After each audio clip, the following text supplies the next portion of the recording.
Hey, what's up? Kalen here. Welcome to live stream number 58. We have been on a little bit of a hiatus here for a bit. One of my team members at Commerce Hero had to take a leave of absence, so I've been picking things up and also just doing a bunch of stuff. Kind of trying to reorganize some things with the business. And streamline some things, which is good. I'm making some great progress on that front. But I've been very lazy in the live stream front, and I'm getting back into it. So, what do I got for you today? Topics today. I'm gonna keep it nice and tight. I've got 3 topics. First up, remote conferences do not work. Okay, I'm gonna put my foot in the sand on this one. Remote conferences. I saw something the other day, which was about a remote conference.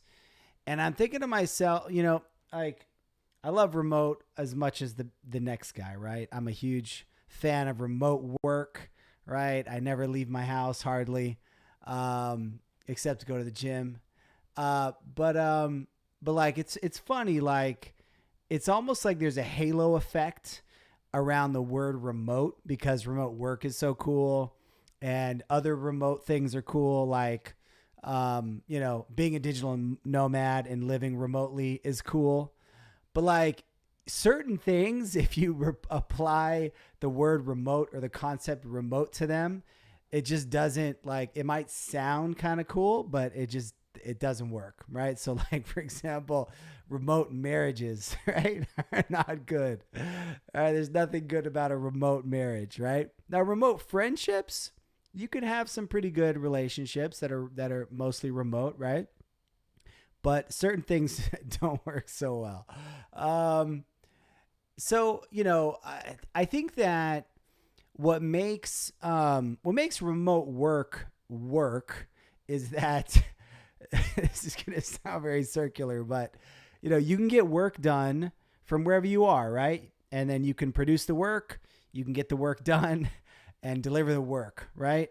And you can do it on your own schedule, wherever you are. That's great, right? Everybody loves that.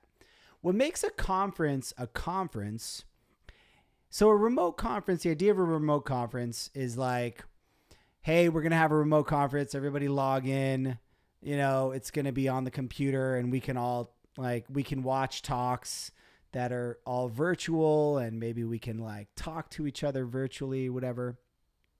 And I love the idea behind it. I love the idea behind making it easier for people to make it to conferences because it's hard to get to actual physical conferences and stuff like that, as well as expensive and everything. But, what makes a conference is not just watching the talk, on video, right? Because there's videos for that. Like, all you got to do is, like, that's not a remote conference. That's just a YouTube video. Or if it's live, then it's a live video, like that's what it is. It's not a conference. It's a live video that you happen to be watching.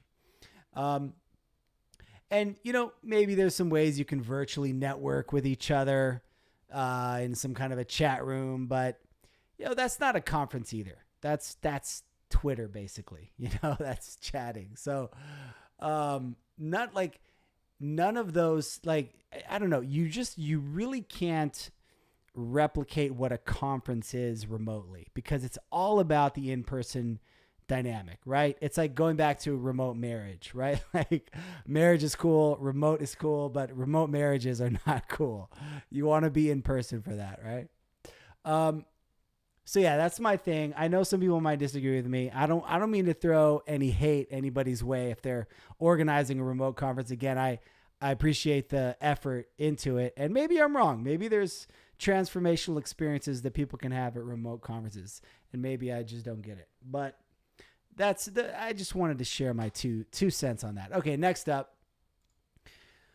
I was talking to somebody who was a developer who was a little burned out on Magento and was like saying, yeah, I'm kind of like not really enjoying it anymore. I kind of want to do something else, get into another tech stack.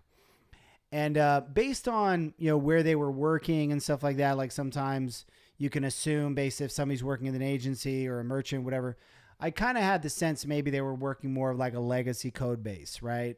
Magento 1, not working with a super modern tech stack. And so that ended up being sort of the case. And so I think that, not all Magentos are created equal, right? So like you could be working like with like, a really legacy code base with a team that doesn't really inspire you, and just doing, grinding it out. Or, you could be working with a really cool team that you learn a lot from, that you're excited to work with. And you could be working on a much more modern Magento code base, doing cool PWA stuff, right? And those are both, you're technically a Magento developer in both of those categories, but they're very different things. So, being the Magento evangelist that I am, I was trying to nudge them like, hey, before you decide, like, I want to get out of Magento completely, like, hey, like, what about some other options? What about some other companies maybe we can look at that might be a better fit, right? Work on a more modern stack, that kind of a thing. A lot of times I think a lot of things can get bundled into Magento, right? A lot of experiences, bad security, those can be true in certain contexts and not true in other contexts, right? Like, so that's just something to think about. All right, next up, communication expectations. Okay, so a buddy of mine was a developer I know was saying that they were like, oh man, this client is there's this client that's like emailing me all sorts of crazy hours and expecting a quick response, right? And my at first I was like, oh man, what a horrible client.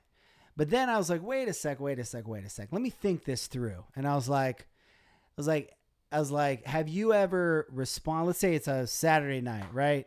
You get an email from a client on a Saturday night and they expect a response right away. I'm like, wait a minute. I was like, have you in the past responded to this client on a Saturday night really quickly when they emailed you, messaged you or whatever? And then is like, yeah, well, basically, right? And so I think the thing to realize is that, that's kind of like a drug for a client, right? Getting that quick response when they have something that's a priority to them. They have something they want to get done. It's a Saturday night or whenever it is. And they're like, oh man, I hope this developer can help me. And maybe they put urgent in the subject line or whatever. Or maybe they don't. Or maybe they send a strongly worded email. Like I'm so big, and I keep saying this in different ways on, setting up your boundaries, whatever those are, on when you're available to communicate, being consistent within those boundaries, but, having boundaries up, right? So like for me, clients can't email me on Saturday. I mean, they can email me. I don't even see it, right? Even texts. If someone were to text me, I wouldn't even see that either, right? And I've talked about this in other things. So, my thing is like, now some people would probably complain that I need to be more responsive and stuff like that. There's a spectrum there. But the point is, like, if you're complaining about a client emailing you on a Saturday night and expecting a response, ask yourself the question, have I ever replied to them on a Saturday night? Because once they know you're going to reply, like in the back of their head, it's almost like they can't help it, right? Like they have a need, and if they think you're going to reply, they're going to send that email because, you're training them to do that. So it's just human nature. So you want to train them in the right direction, and let them know clearly what your expectations. It's not about being unresponsive. It's about, this is what, these are the protocols, and if you do want to have support for urgent situations, make that clear the way that you do that. Maybe you double maybe you charge a 2x rate for any urgent situations, and they have to submit a ticket to a special place, which will ping your cell phone or something like, if you want to do that. But you can set things like that up so that if somebody really wants to hit that urgent button and you want to allow them to, you make it really clear that they're going to have to pay for that. And it's not just every random email is going to get a response. So, yeah, so just think about how to optimize those things for your workflows, for your client relationships. And that's all I got for you. So hope you have a great Wednesday, and hopefully I'll see you tomorrow. I'm going to try to keep these streams up as I have not been. All right, have a good one.